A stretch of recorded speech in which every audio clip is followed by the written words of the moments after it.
Kabajama maatii chaanalii kana akkam jirtu fayyaa keessanii barnootanii ammas ni qabadhee jiru waa'ee gosa nyaataa ijoolleef kanneen waggaa tokko gad ta'aniif kennamuu hin qabne kan jedhudha. Akkuma beekamu egaa umurii ji'a ja'a eegalee daa'imman aannan harmaadhaan dabalata nyaata dabalata adda addaa dabareedhaan eegala dhuma waggaa tokkotti almost nyaata hedduu ni nyaatu jechuudha. Kanas kana ilaalchise egaa qobaatti barnoota hojjedheera akkaataa daa'imman nyaata dabalataatti jalqabanii kan achirraa argachuu dandeessu. Haa ta'u malee mee gosoota nyaataa gurguddoo daa'imman osoo umuriin isaanii waggaa tokko hin guutin nyaachuu hin qabne kanneen armaan gadiitti akka armaan gadiitti hordofaa. Kanneen keessaa egaa kan jalqabaa dammadha. Dammi daa'imman umuriin isaanii waggaa tokko hin geenyeef hin kennamu. Akkasumas hawaasni keenya hedduunis kana beeka. Sababni isaa garaagaraa ta'uyyuu malee. Dammi baakteeriyaa Clostridium botulism jedhamu kan summii inni oomishu dhibee qaama namaa laaffisu yookaan laaffisu botulism disease kan jedhamu kan fidu qabaachuu danda'a waan ta'eef daa'imman waggaa tokko gadiif kennamuu qabu. Egaa wantoota kosii adda addaa yookaan balfa adda addaa naannoo keenyatti argamaniin dabalata kan baakteeriyaa Clostridium botulism jedhamu qabachuun beekamu dammadha. Kun egaa maal fidaa daa'imman yoo damma kana nyaatan tariitii dhibee botulism jedhamu godhachuu danda'u kan jedhudha. Daa'imman umriin isaanii waggaa tokko gadi ta'an yoo damma nyaatan dhibee qaama laafessaa yookaan dhibee cimaa infant botulism kan jedhamu kanaaf saaxilamu jechuudha. Qaama laaffisuu yookaan laamshessuun dabalata mallattooleen dhibee kanaa yookaan mallattoon dhibee botulismii gogiinsa garaa godhachuu, hafuura baafachuuf dadhabuu, dubbachuu yookaan boo'uu dadhabuu kan kana fakkaatan fiduu danda'a jechuudha. Egaa hawaasa keenya keessatti wanti beekamu tokko daa'imman yoo damma nyaatan afaaniin hiikkatan kan jedhamudha. Kana akka ofii koo hubadhutti dhibeen kun yookaan dhibeen botulism jedhamu kun daa'imman qaama laamshessuu gogiinsa garaa godhachiisuu kana malees akka isaan afaan hin dubbanne taasisa jechuudha. Kanaaf kana arganii hubatanii itti fakkaata. Kana hawaasni keenya yeroo hedduu daa'immaniif damma kennuun akka isaan afaan hin hiikkachiisne taasisa jedhan. Kun egaa wanta sirriidha jechuudha. Daa'imman umuriin waggaa tokko olii garuu garaachiif marrummaan isaanii osoo baakteeriyaan kun summii dhibee kana fidu oomishin dhabamsiisuu waan danda'uuf carraan dhibeen kun damma irraa isaanitti dhufu baay'ee xiqqaadha. Kan dhibee kana fidu baakteeriyaa Clostridium botulism jedhamu kana osoo hin ta'in summiin oomishudha. Summii kana immoo eessatti oomisha garaa keessatti oomisha erga garaa seenee booda. Daa'imman biratti kana dafanii dhabamsiisa waan ta'eef garaachi isaanii cimina guddaa osoo hin qabaatiin waan jiruuf baakteeriyaa kana dhabamsiisuu waan dandeenyeef summii kana oomishuun dhibee sana fida. Waggaa tokko booddee garuu garaachaanis cimaa dhufa ofirraatii dhabamsiisaa dhufa osoo summii kana oomishin dhabamsiisa jechuudha. Kanaaf daa'imman waggaa tokko olii yoo damma nyaatan rakkoo hin qabu. Haa ta'u malee waggaa tokko gad kanneen jiraniif damma kennuu hin qabnu jechuudha. Inni lammaffaan chookoleetiidha.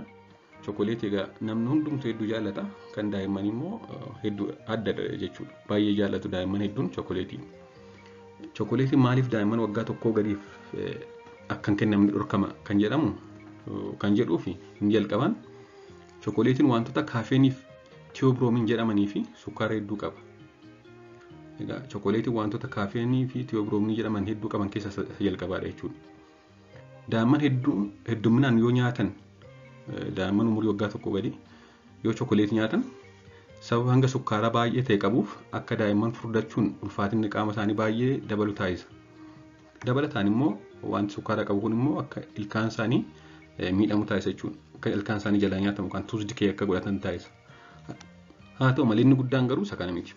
Sababa sukkaaraa hedduu qabuuf ulfaatina qaama isaanii dabalaa fi ilkaan isaanii miidha jedhamee qofa osoo hin ta'in inni guddaan sababa chookoleetiin wantoota kaafeenii fi tiyoobiroominii qabuufidha.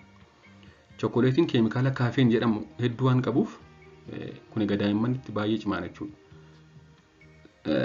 Daa'imman umurii waggaa tokkoo gadi hangi kaafeen nyaata keessa jiru xiqqoomti isheellee isaanitti cimuu danda'a. Qaamni isaanii hin dhabamsiisu of keessaa yookaan excrete hin godhu jechuudha. Kanaaf daa'imman waggaa tokkoo gadi gonkumaa wanta kaafeenii qabu fayyadamuu hin qaban. Wanti kun immoo qaama isaanii keessaa excrete hin baane taanaan dhibee adda addaa irratti fida. Fakkeenyaaf onnee isaanii irratti, somba isaanii irratti akkasumas immoo sammuu isaanii irratti illee dhiibbaa cimaa fida jechuudha. Kana malees immoo kaafeeniin qaama daa'immanis nama kamii keessa hedduminaan yoo jiraate amala hirriba dhowwachuu irriteebil taasisu amala akka isaan dhaban taasisu akkasumas immoo garaa ciniinaa godhatanii akka isaan baay'ee xasanii bu'an taasisa waan ta'eef onnee sombaa fi dabalataan immoo sammuu irratti dhiibbaa waan qabuuf wantoonni kaafiin fi tiyoogiroominii jedhaman kun daa'imman waggaa tokko gadii gonkumaa chookoleetii nyaachuun qaban jechuudha. Dabalataanis chookoleetiin rakkoo maalii fida? Amala alerjii fiduu qaba waan ta'eef gaarii miti. Amala daa'imman hedduu biratti alerjii fiduu qaba.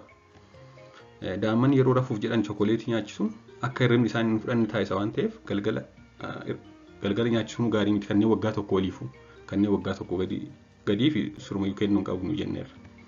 Chookoleetiin asiidaa waan ta'eef ijoolleef dhibee garaachaa itti fiduus danda'a yoo qabute immoo itti cimsuus danda'a. Asiidawaadha chookoleetiin. Kanaafuu akka walii galatti daa'imman waggaa tokkoof umriin isaanii waggaa tokko hin guunneef chookoleetii kennuun sirrii miti jechuudha.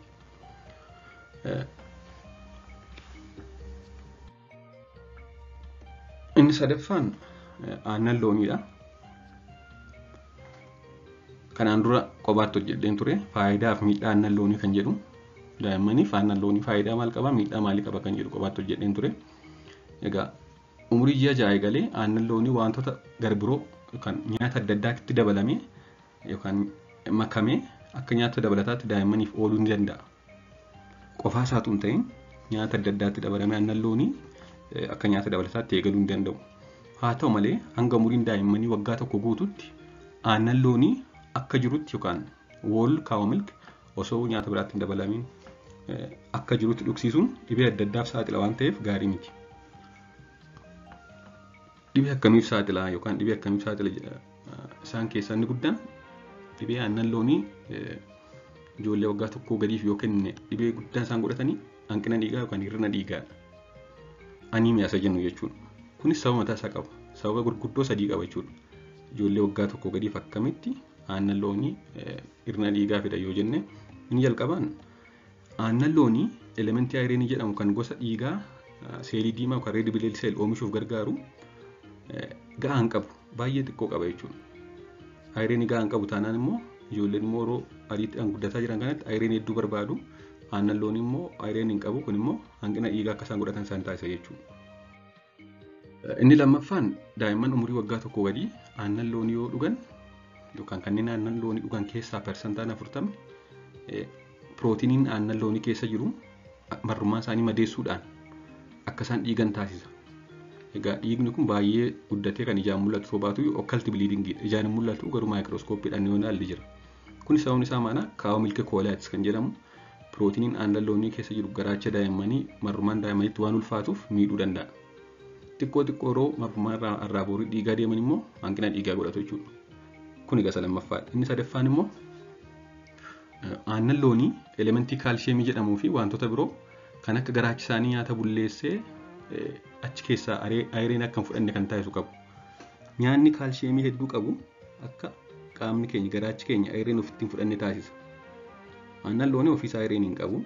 Dabalataanis immoo kaalsheemii hedduu qaba. Kaalsheemii hedduun kun immoo ayireenii daa'imman bakka adda addaa irraa argatan yookaan nyaata biroo irraa argatan akka absorbiin goone taasisa jechuudha. Sababni isaas aannan loonii kaalsheemii hedduu qaba waan ta'eef. Egaa sababoota kana sadaniif aannan loonii daa'imman waggaa tokkoo gadiif yoo kenname hir'ina dhiigaa cimaa fiduu danda'a. Akkasumas yeroo hedduu kan arginu jechuudha mana yaalaatti. Daa'imman waggaa tokkoo hanga waggaa 2 gidduu jiraniif immoo aannan loonii waggaa tokko oliif yeroo kenninu waggaa tokko hanga waggaa 2 gidduu kan jiraniif guyyaatti walakkaa liitiraa hanga 2/3 liitiraa caaluu hin qabu. 700 ml seenyu ml 700 caaluu hin qabu jechuudha. Kanneen waggaa tokko hanga waggaa 2 gidduu jiraniif. Akkasumas immoo umriin isaanii waggaa tokko hanga waggaa 2 gidduu jira taanaan hanga ta'e bishaan itti dabaluu qabna. Hanga ta'e aannan loonii sanatti bishaan daballee danfisneeti kan kennuu qabna. Hanga tokko itti daballee bishaan aannan sana danfisnee erga qabbaneessinee booddee yoo kennineef pirootiin achi keessa marrummaan daa'immanii miidhuu irraa hir'isa jechuudha. Kanaafuu waggaa tokko gadiif aannan loonii gonkumaan kenninu waggaa tokko hanga waggaa 2 gidduu warra jiraniif guyyaatti walakkaa liitiraa akkasumas immoo danfisnee bishaan xiqqootti daballeeti kan kennuufi qabna. Waggaa 2 oliif rakkoo qabu aannan loonii kennamuu qaba. Gaariidhas kennuufis dandeenya. Waggaa 2 oliif kennamuunis baay'ee gaariidha jechuudha. Amma ammaatti egaa nyaata ijoollee waggaa tokko gadiif hin kennamne kan jedhu 3 ilaaleerra. Isaanis aannan loonii, dammaa fi chookoleetiidha. warri kun egaa kennamuu hin qaban yeroo jennu tootaalii kontraandikeetidha miidhaa qabu jechuudha. Yoo kennannee faayidaa hin qabu osoo hin ta'in miidhaa kan qabanidha jechuudha. Kana malees immoo dabalataan keekii wantoota sukkaara hedduu qaban kanneen akka karameellaa fi kanneen kana fakkaatan daa'imman waggaa tokko gadiif kennuun gaarii miti. Kana malees immoo dabalataanis kanneen tasa gara ujummoo qilleensaa seenuu danda'an tasa ujummoo qilleensaa seenanii kanneen daa'imman akka fe'aman taasisan kanneen akka ija atara, baaqelaa, boqqolloo, loozii, kaarotii, dinnicha kan kana fakkaatan osoo sirriitti murmuramanii hin daakamin yoo afaan keessa keewwatan tasa gara ujummoo qilleensaa seenuun isaan akka isaan fe'aman taasisuu danda'a waan ta'eef nyaata nuti kenninu hundisaayyuu daakamee murmurameeti kan kennamuufi qabu daa'imman waggaa tokko gadiif. Kana malees egaa kanneen amala allerjii fiduu qaban kanneen akka loozii, dhadhaa loozii fa'aa akkasumas immoo killee yookaan hanqaaquu keessaa kan isa qaama naannoo adii ta'e isa halluu keelloo qabu osoo hin ta'in isa adii ta'e kanneen akkasii ji'a 8 ji'a 9 booda osoo nyaatanii gaariidha amala allerjii fiduu waan qabaniif. Akka walii garaatti egaa kanneen daa'imman waggaa tokko gadii nyaachuu hin qabne kanneen kanadha. Waan dhaggeeffattaniif hedduu galatooma. Chaanalii kana sabiskiraayibii fi laayikii gochuun daa'imman ilaalchisee waan hedduu irraa baradhaan jedha. Hedduu galatooma.